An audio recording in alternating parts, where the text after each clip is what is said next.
Hi. Okay, this Tuesday. Today's lesson is about the price of life. We discussed last week about IVF or different ways of being able to have a child when the natural process is finding it difficult. So the thing is that, for example, after a couple have tried for maybe 3 years to have a child, at times they can approach the NHS and ask for help, and then they get an IVF treatment. Now, that is not easy because people think, okay, IVF test tube baby. Well, it's not really in a test tube, it's in a petri dish. But a test tube baby can be formed easily. The process is quite difficult and relatively expensive. And also the percentage of these chances happening, or this child actually happening, are really low. It's only 1 in 4 chances that it can happen. But then again, it's 1 in 80 chances that a child is actually born in by natural birth. It doesn't mean you have to try 80 times before a child is born, but the chance of that child actually being is 1 in 80 times as opposed to 1 in 4. So, okay, if we put all that aside, we'll look for reasons why people have IVF or in vitro fertilization. Vitro means glass, that's all. In Latin, I think, in Latin, vitro means glass. So the reason why people have IVF, and there are lots of very varied reasons, but one of the reasons why at times people have IVF too is because of disease or an illness. For example, some faiths may say any intervention by man on creating a child is wrong.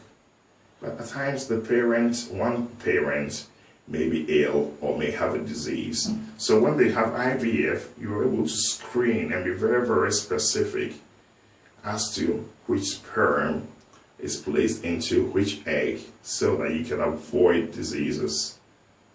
That may sound great, but is it always a good thing? I don't know, I need you to talk about it. Because some people are trying to find ways of making sure, say they only get beautiful, good-looking children, or they only get long-legged people, or blondes, or, and you may think, well, what's wrong with that? I want my child to look really cool.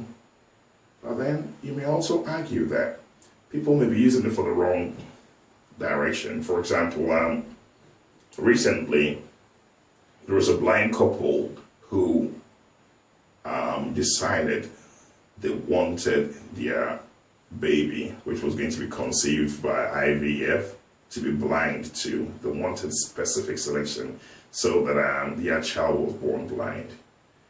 You may think, well, that's a horrible thing. But they may think, we've lived blind and we've lived well and things have been good for us.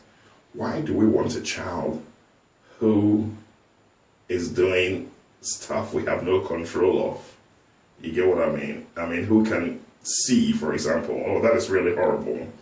So in planning babies to absolute precision means we lose some of the random natures that make us all uniquely individual. So if, for example, everybody designed for tall, slim, athletic-looking children, it limits the options of lives available.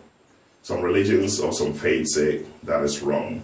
And some people actually say that is wrong because it's too expensive. And if you cannot have a child, why don't you adopt? But some people say having their own natural child is really important to them.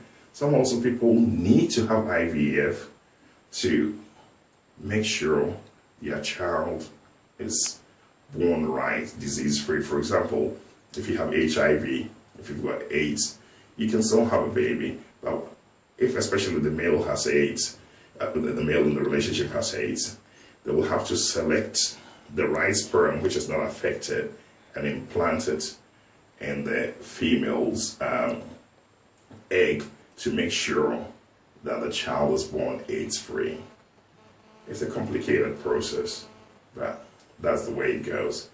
Write me 4 paragraphs, again 4 paragraphs about your opinion on IVF, whether you are for or you're against, and argue why.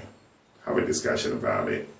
And also, if you put in a religious angle, or if you put in a faith angle, that will also give you grade marks. 4 paragraphs, 4 good paragraphs, 4 merits. 3 good paragraphs, 3 merits. Anything less than that or anything less than good, we'll see how the work goes. I'm looking forward to seeing you guys next week. Yeah, thank you so much. I'm missing you guys, and I'll see you in school. Bye.